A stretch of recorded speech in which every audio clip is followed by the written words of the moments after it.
It's been 15 years since I first walked through those medical school doors, and I've only just qualified as a radiologist this year. Back then, medicine was considered one of the safest, most prestigious career options to go into, but the reality today is very different. With hiring freezes, lack of training posts, and many doctors leaving the NHS, it's led me to reflect, do I regret becoming a doctor? Hi, my name's Shuaib and I'm a radiologist based in London, and in this video I'd like to talk about the struggles of my journey and whether it was all worth it. If I had to rewind the clock 15 years, would I make the same decision again and walk through those medical school doors? You pick your career choice at 18 years old, and looking back now, I don't think I had a clue about the gravity or the implications that decision would have on the rest of my life. The reason I chose medicine was because I really liked science. I had a genuine intrigue around the human body, and I enjoyed problem solving. So putting all of that together led me to medicine. I also grew up watching shows like Scrubs and ER, where doctors were portrayed as these intelligent, funny superheroes who would burst in and save the day. It seemed like the natural career for me. I was lucky enough to study medicine at the University of Cambridge, which was an incredible experience. It was almost like spending 6 years on a Harry Potter film set. The first 3 years were almost exclusively science-based, so we'd study things like anatomy, physiology, biochemistry, and then the next 3 years we'd go off to hospital placement and actually see patients. Whilst a lot of my friends doing other degrees had relatively relaxed schedules, ours were a lot more intense. So we'd have lectures in the morning and often on a Saturday, and then we'd have small group tutorials and practicals in the afternoon and evenings. And we'd have to hand-write essays every week on topics that we learned about. It wasn't unheard of having weeks which were roughly 30 hours long, so the medical degree felt a lot more like a part-time job rather than a chilled out degree.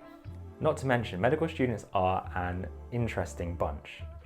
Much of medical school revolves around exams, and you can very quickly get sucked into this rat race of going to lectures, revising, competing with your colleagues, who's got the highest mark, who's revised the most, when did you start revision, and before you know it, you get sucked into this game and you get consumed. Speaking of exams, I definitely wasn't one of those people who revised throughout the year. I was very much a crammer.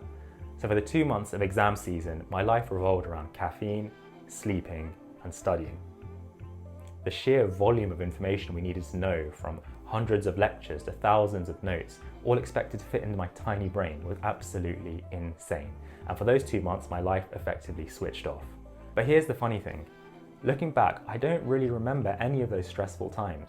What you do remember is how those intense situations create friendships and bonds that you never otherwise would have had. The late night study sessions, celebrating after an exam, the summer holidays. Despite all of the stresses, I wouldn't change any of that for the world. One day you're a medical student and the next you are a junior doctor. Now, does expectation meet reality? Was I that doctor running in to save the day that I saw on Scrubs or ER all those years ago? And the answer was sadly no. Most of my day will be filled with admin, with doing ward rounds, with doing jobs that the consultant had asked me to do. You're often following treatment algorithms which tell you exactly how to manage patients, so there wasn't much independent thinking.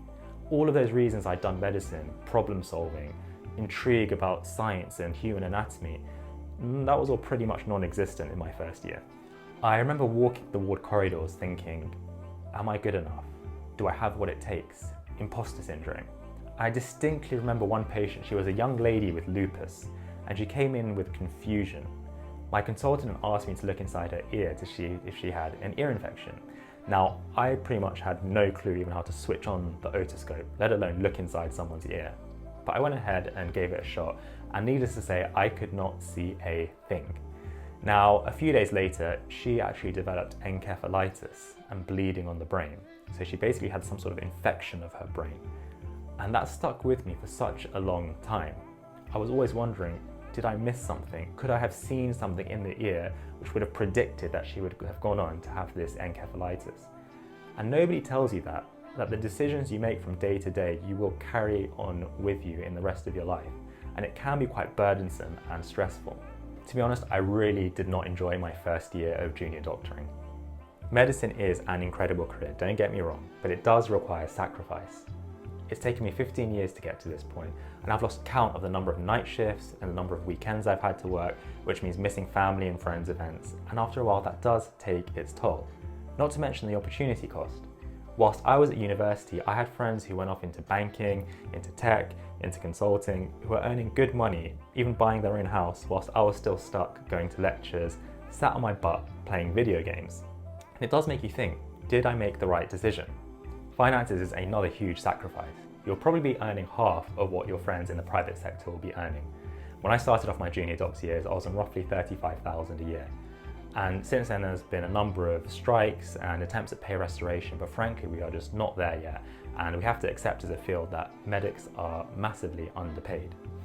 Not to mention the fact that you have to almost pay to be a doctor. So you've got GMC fees, indemnity, Royal College fees, exam fees, and that can cost you anywhere between £1,000 to £3,000 a year just to practice medicine. And on that note, you're still doing exams well into your postgraduate career. It's not uncommon for doctors to be sitting exams in their 30s, whilst most of your friends would have finished their exams back at university. The system. Now this is probably the thing that has changed drastically since I started medicine. We have increasing demand on healthcare services with patients living longer with complex clinical needs, and the workforce is just not growing in any meaningful capacity. When I first started medicine, you were always taught it's a safe career and you'll always have a job. But what we're seeing now is record numbers of doctors applying for specialty posts and not enough jobs available.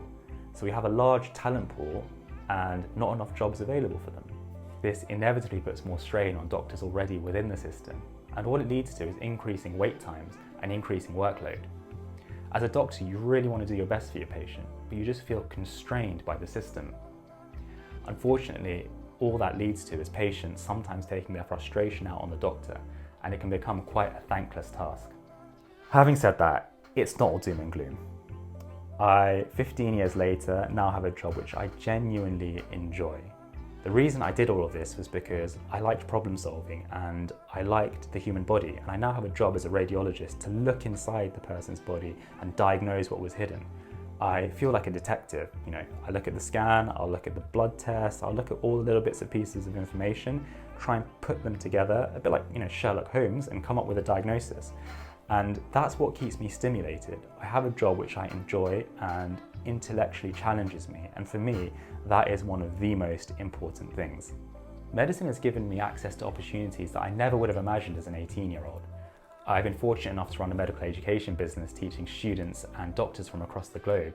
I've spoken at conferences, I've been able to work with health tech leaders So I think had medicine just been me on the wards, that's something I would have really struggled with. But my career as it is in radiology and doing business on the side is something I genuinely love. But perhaps the biggest privilege of all is the people, and that starts with the patient. Sometimes as doctors, myself included, you actually lose sight of the fact that you're helping someone. The patient has trusted you in their deepest, darkest time, and that is a real honour. The fact that you can actually do something to help them on such a one-to-one intimate level, I don't think you can get in many other jobs. And even if it's indirectly helping them through a medicine or through writing a radiology report they may never ever see, but leads to their diagnosis and their treatment, I think that is really amazing. Secondly, it's actually the people you work with. Because it's such an intense job, you form deep bonds and connections that you never otherwise would have formed working another job, and those relationships stick with you throughout your life. So, do I regret becoming a doctor?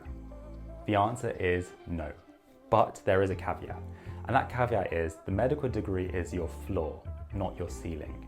For this to be a stimulating and fulfilling career, I wouldn't just stop at the qualifications and becoming a doctor. For me, that's personally not enough, and not enough to make this job stimulating.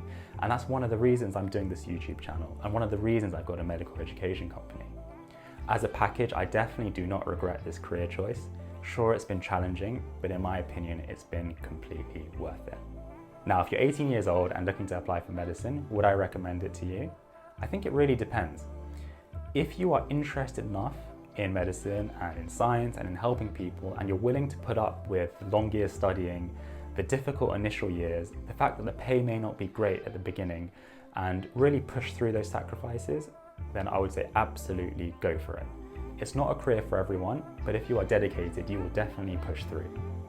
If you found this interesting in any way, shape or form, please do like, share and subscribe, and stay tuned for the next video.